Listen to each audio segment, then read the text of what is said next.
বঙ্গবন্ধুর মাথার উপরে যখন পেশাব করা হয়েছে, তারপরে আর আমি কিছু চাই না।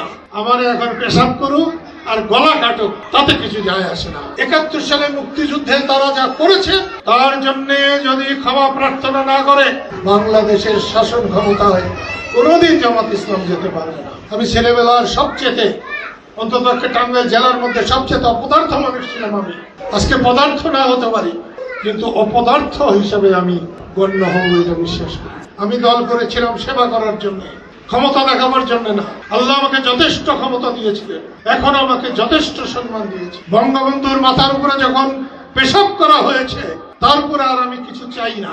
আমার এখন পেশাব করুক আর গলা কাটুক, তাতে কিছু যায় আসে না। আমি আল্লাহর রসুলকে বিশ্বাস করে এতটা পথ চলেছি, আগামী দিনেও আমি তাই চলব। আমার কাছে কোনো শত্রু নাই। বাংলাদেশের প্রত্যেকটা মানুষ আমার বন্ধু। আমার কাছে কোনো দল মত নাই। যে জামাতের লোকেরা বসে আছে, এটাও আমার কাছে কোনো দল না। তাদের সঙ্গে আমার বিরোধ।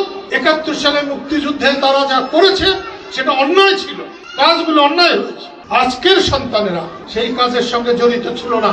বাংলাদেশে যাদের জন্ম, সে জামাত ইসলামের লোকের সন্তানই হোক আর আওয়ামী লীগের সন্তানই হোক, আমার কাছে কোনো পার্থক্য নাই। কিন্তু জামাত ইসলামের সেই সময় জামাত ইসলাম যে কাজ করেছে তার জন্য যদি ক্ষমা প্রার্থনা না করে, এবং সেই রকম ক্ষমা প্রার্থনা যেরকম ক্ষমা প্রার্থনা আল্লাহ রাব্বুল আলামিন গ্রহণ করে, সেই রকম ক্ষমা প্রার্থনা না করলে যত হাজার আর লাখি লোক হোক, বাংলাদেশের শাসন ক্ষমতায় কোনোদিন জামাত ইসলাম যেতে পারবে না।